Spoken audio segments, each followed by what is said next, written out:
السلام عليكم ورحمة الله وبركاته. اللهم صل وسلم وبارك على أفضل الخلق وعلى آله وصحبه أجمعين. أهلا وسهلا بكم حبايبي هنا في قناتي، قناة مطبخ سلوى. يا رب تكونوا بخير.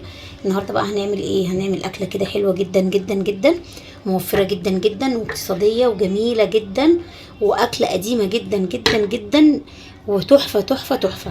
هنعمل إيه بقى معانا؟ بصوا أنا معايا الأول هنا إيه؟ أنا معايا ده نص كيلو لحمة مفرومة. تمام. هنعمل إيه؟ هنعمل أكلة كده ملوكي حلوة جدا جدا جدا. ايه هي بقى الأكلة الملوكي اللي أنا هعملها لكم النهاردة دي؟ احنا هنعمل مع بعض كفتة داوود باشا. تمام. كفتة داوود باشا دي قصة كده وحكاية وحلوة جدا جدا، وليها كده ايه، ليها قصة كده جميلة، وسبب تسميتها بالاسم دوت يكون حاجة كده ايه، يعني حاجة كده من التاريخ المصري. ماشي. هقول لكم دلوقتي قصتها واحنا شغالين مع بعض باذن الله. بصوا بقى هنا معايا ايه. انا هنا معايا ده نص كيلو لحمه مفرومه اهو، حطيته في الكبه معايا. هنحط معايا بصلايه صغيره، ونحط فصين توم، وهنحط شويه ايه، بقدونس او كزبره اللي موجود عندكم حطوه. وهنحط معانا دول اهم معلقتين من النشا، و3 معالق من الدقيق. يا جماعه النشا مع الدقيق في الكفته، سواء كفته فراخ او كفته لحمه، بتخلي ملمس الكفته حلو جدا، وبتربط معانا الكفته وبتخليها حلوه جدا جدا جدا وما تفكش معانا. تمام. معايا بقى ايه هنا كمان؟ معايا دي البهارات بتاعتي اهي. بصوا معايا ايه بقى. معايا معلقه ملح، معلقه كبيره من الملح، ونخلي بالنا من الملح. معلقه صغيره من الجنزبيل، معلقه بهارات فراخ، معلقه فلفل اسود، معلقه صغيره خالص اهي من الايه، من القرفه. هي دي البهارات بتاعه الايه، كفته داوود باشا. انا ما بحطش غيرها ولا بحط ازيد من كده حاجه. تمام. هنعمل ايه بقى دلوقتي؟ هنمسك معانا الحاجات دي كلها في قلب الكبه كده، هنديهم طحنه حلوه جدا جدا، وهننعم الفراخ بتاعتنا، اللحمه بتاعتنا اسفه. هننعم اللحمه بتاعتنا كويس جدا جدا في الكبه، وهرجع لكم بقى اوريكم دلوقتي هنعمل فيها ايه. بصوا بقى يا حبايبي، انا فرمتها اهي خلاص في الكبه. بصوا شكلها حلو جدا جدا جدا. وبصوا اللون ده علشان خاطر احنا حاطين فيها دقيق وحاطين فيها نشا، فادت معانا اللون ايه، اللون الفاتح الحلو ده. بصوا جميله جدا. بس للاسف بقى انا ما كملتش فرمها لان فيها حتت اهي. بصوا فيها حتت صحيحه كده. بصوا الكبه للاسف وانا شغاله راحت مكسوره مني، وضايقاني بقى ده طبعا جدا. بصوا اصلا اتكسرت عملت ازاي، بقت حتتين. بصوا دي المفروض بتبقى هنا كده، عشان خاطر لما بحط الكبه في الجهاز بتاعها اللي هو الموتور بتاعها، دي بتبقى ايه، دي بتبقى جوه الموتور اتكسرت. فطبعا ما كملتش بقى ايه، كملتش فرم ليها. بس هي الحمد لله ان هي اتفرمت يعني لحد كده. هوريكم بقى ايه ملمسها. طبعا انا متضايقه جدا عشان الكبه، بس الحمد لله قدر الله ما شاء فعل يعني. بصوا يا جماعه مش بتلزق خالص اهي. بصوا طريه جدا وناعمه وجميله جدا جدا. بصوا عامله ازاي، ما بتلزقش اصلا خالص. بصوا هنكورها بقى كور كده اهي. بصوا هخلص بقى انا كل الكميه بتاعتي دي وهوريها لكم بقى ايه لما تخلص، عشان ما اطولش بقى الفيديو عليكم. مع نفسي كده هقعد اكورها كلها واوريها لكم بقى ايه في الاخر.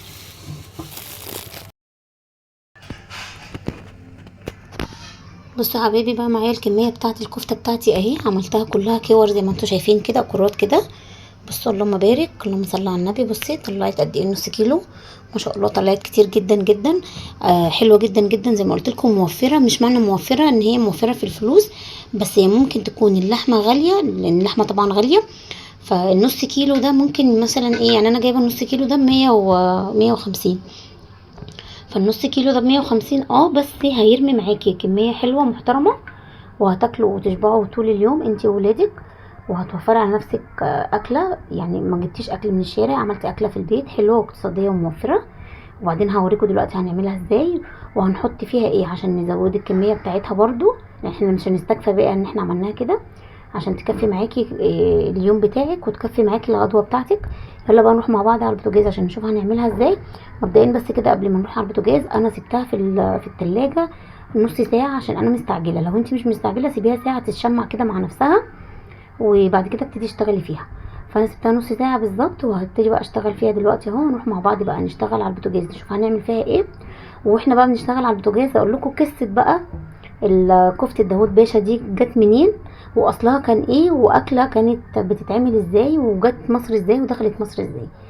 يلا بقى نروح مع بعض على البوتاجاز ونشوف هنعمل ايه مع بعض. بصوا بقى يا حبايبي، جينا دلوقتي على البوتاجاز اهو. معانا ايه بقى هنا؟ معانا الطاسه بتاعتنا الحلوه ديت او الوك الغويطه دي، مسخنينها كويس جدا وحاطين فيها معلقه من الزبده. هننزل بقى كده فيها بالكفته بتاعتنا. بصوا اهي، هنزل بقى كده بالكفته بتاعتي كلها، وهفضل اشوح فيها لحد ما تاخد لون على كل ناحيه. وبعد كده بقى هقول لكم نعمل ايه فيها لما تتشوح وتاخد لون من كل ناحيه. على بال بقى ما الكفته بتاعتنا تتشوح، يلا بقى نقول ايه قصه بقى كفته داوود باشا دي وانتشرت في مصر ازاي، وازاي المصريين بقوا بيستخدموها على طول في اكلاتهم، وبقوا يعملوها بالايه، بالطريقه دي.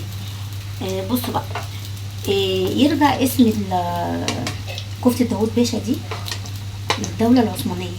تمام، اصلها من الدوله الايه، العثمانيه.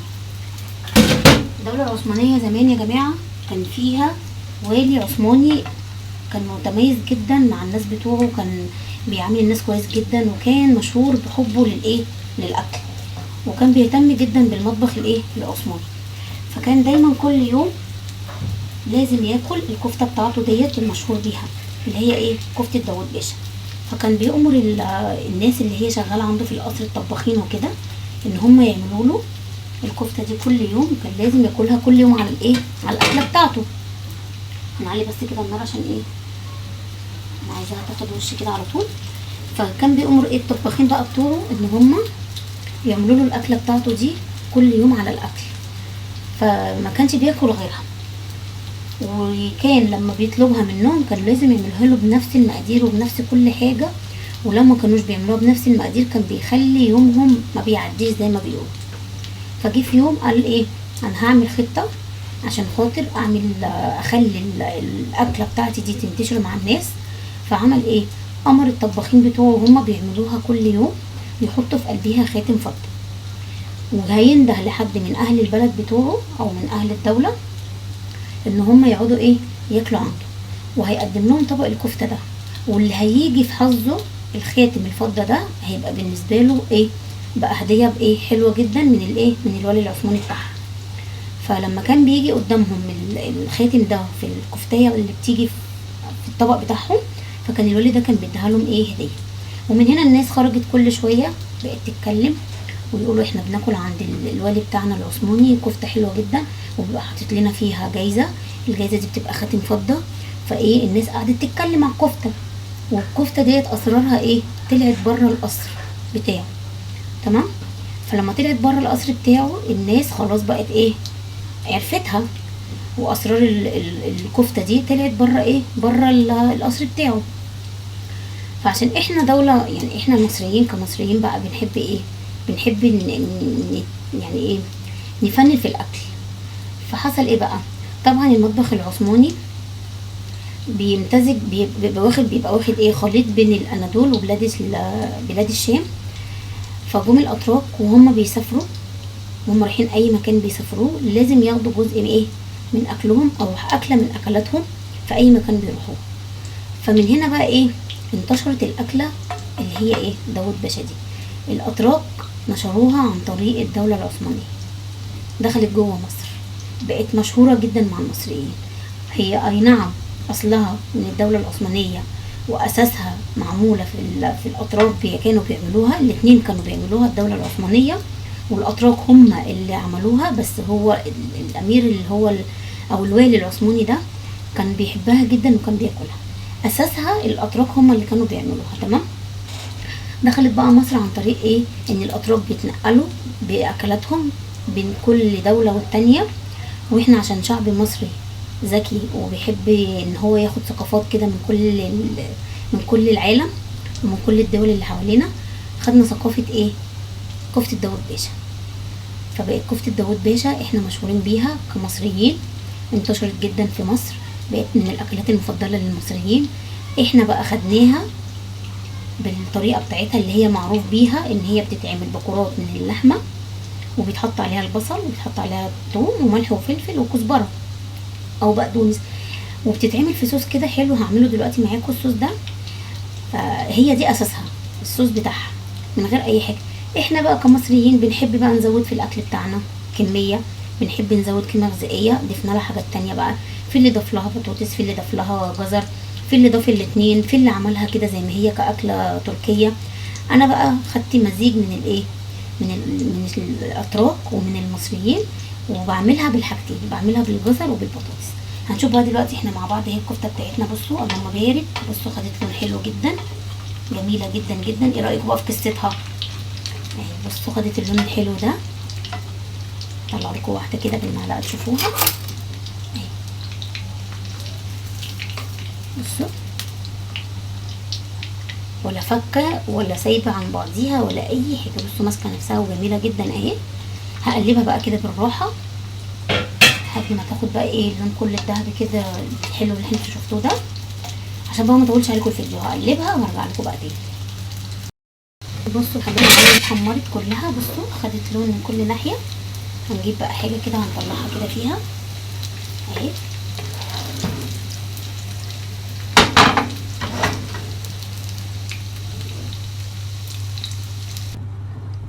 بصوا بقى يا حبايبي اهي، لما بارك طلعتها كده في حاجه اهي، في نفس الطاسه بقى دي اللي انا عملت فيها الكفته. هعمل الصوص بتاعها تمام، اللي هو عباره عن ايه بقى الصوص بتاعها ده؟ عباره ان انا كده دقيت فصين توم كده اهو، هنزل بيهم كده في السمنه بتاعتي اللي هي العصاره اللي نازله من الكفته اهي. انا عايزه اديهم تشويحه كده حلوه. بصوا الريحه، انا مش قادره اقول لكم الريحه عامله ازاي بجد، الريحه تحفه. طبعا بتاخدي كل العصاره بقى ايه اللي في الطاسه دي او الوك اهي، تديها تشويحه كده بالثوم حلوه جدا جدا الصوص بتاعها ده اهي. بصوا الريحه في منتهى الجمال. هنزل بقى بالطماطم بتاعتي اهي، اديها كده ايه تقليبه واسيبها بقى تتسبك كده.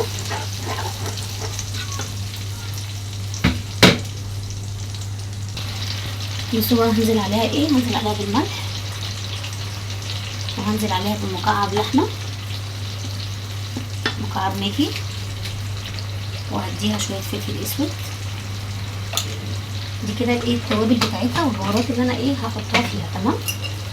وهسيبها بقى كده تتسبك. طبعا مش هننسى طبعا طالما بنعمل حاجه فيها صلصه مش هننسى معلقه السكر، معلقه كده السكر اهي الصغيره. هسيبها بقى ايه تغلي غلوه كده بسيطه اهي. انا مش عايزاها تتسبك، انا عايزاها تغلي غلوه معايا كده بسيطه اهي.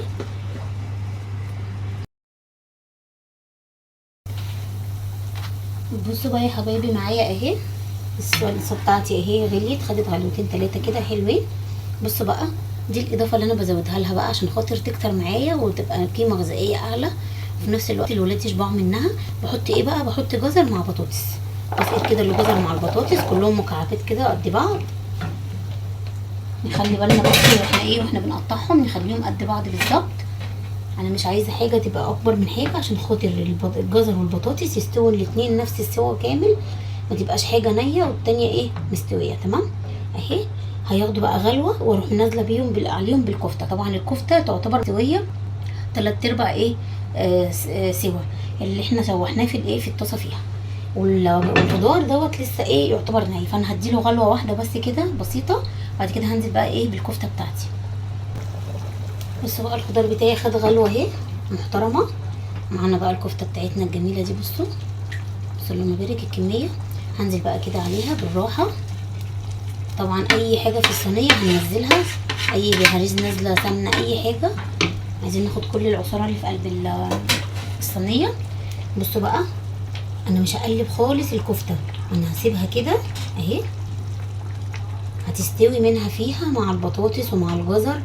بصوا بجد بجد مش عشان انا اللي عاملاها والله العظيم بجد، بس فعلا فعلا هتاكلوا احلى كفته داوود في حياتكم بجد والله العظيم. يعني هي شكلها بصوا بيتكلم اصلا عن نفسها، يعني شكلها بيتكلم كمان عن طعمها. حلوه جدا جدا جدا. انا مش هحط لها اي اضافات تانية خلاص كده، انا هسيبها تاخد وتدي كده مع نفسها وتستوي والخضار بتاعي يستوي والصوص بتاعنا يتقل شويه. وهنعمل بقى شويه رز بشعريه جنبيها وشويه سلطه خضراء. بصوا يا جماعه، هي اساس الوصفه من غير بطاطس ومن غير جزر. تمام. فانتوا بقى عايزين تحطوا بطاطس وجزر زي ما انا ما عملتها كده اهي، هتزودوها قيمه غذائيه، وهتزودوها يعني ايه، هتبقى من الاخر كده هتوفر معاكي وهترمي معاكي كتير اهي. بصوا حلوه جدا جدا، انا بعملها كده على طول، بعملها بجزر وبطاطس لان انا عندي ولادي بيحبوا الجزر والبطاطس فيها، فبتبقى حلوه جدا جدا، وفي نفس الوقت زي ما قلت لكم بترمي. بصوا ما شاء الله اللهم بارك. بصوا الطاسه او الوok بتاعتي مليانه قد ايه، موفره جدا وبترمي معاكم كتير جدا جدا زي ما انتم شايفين اهي. هسيبها بقى تستوي كده مع بعضيها، الخضار مع اللحمه او مع الكفته بتاعتي، وهعمل شويه رز كده بشعريه، وهقدم لكم بقى الاكل في الاخر، وهوريها لكم بقى في الاخر عامله ازاي. هقول لكم على حاجه كمان انا بعملها معاها، انا ممكن اعملها مع مكرونه سباكيتي، بس في الحاله بقى دي ما بحطلهاش بطاطس وما بحطلهاش جزر، بعملها من غير بطاطس ومن غير جزر، مع مكرونه سباكيتي بيضه بحطها كده عليها بالصوص بتاعها الاحمر ده، بتبقى حلوه جدا جدا جدا. هبقى برضو اعملها معاكم في مره بالمكرونه هوريها لكم، بس انا النهارده هعملها معاكم بالرز، وهعمل معاها شويه سلطه خضراء كده حلوين، وهنشوف بقى في الاخر الاكل بتاعنا هيبقى عامل ازاي. بصوا بقى يا حبايبي معايا الاكل بتاعي، الطبق بتاعي هو شكله جميل جدا، طعمه تحفه، الكفته بتاعتي في منتهى الجمال، ماسكه نفسها اهي مش مهريه خالص، والجزر والبطاطس مستويين وحلوين جدا، وكان طبق كده جميل وشهي، ووصفه تحفه مغذيه جدا على فكره وجميله، وفي نفس الوقت ما خدتش معاكي وقت وانت في المطبخ واقفه، خلصتيها بسرعه بالظبط كده، بالظبط ساعه معاكي وانت واقفه في البوتاجاز، حلوه جدا جدا جدا. وعملت جنبها شويه سلطه خضراء، طبعا السلطه الخضراء بتاعتنا جميله اهي، كلها مغذيه وكلها خضار حلو جدا، لازم السلطه الخضراء تبقى جنب الاكل معانا في الاكلات اللي فيها رز بالذات، بتبقى حلوه جدا، بتبقى خفيفه قوي قوي وبتطعم الاكل بتاعنا. قولي لي بقى الفيديو ايه رايكم فيه، لو عجبكم متنسوش تعملوا لايك للفيديو واشتراك للقناه وتفعلوا الجرس وتختاروا الكل عشان يوصل لكم مني كل جديد، واسيبكم في رعايه الله واقول لكم مع السلامه، ومتنسونيش بدعوه حلوه.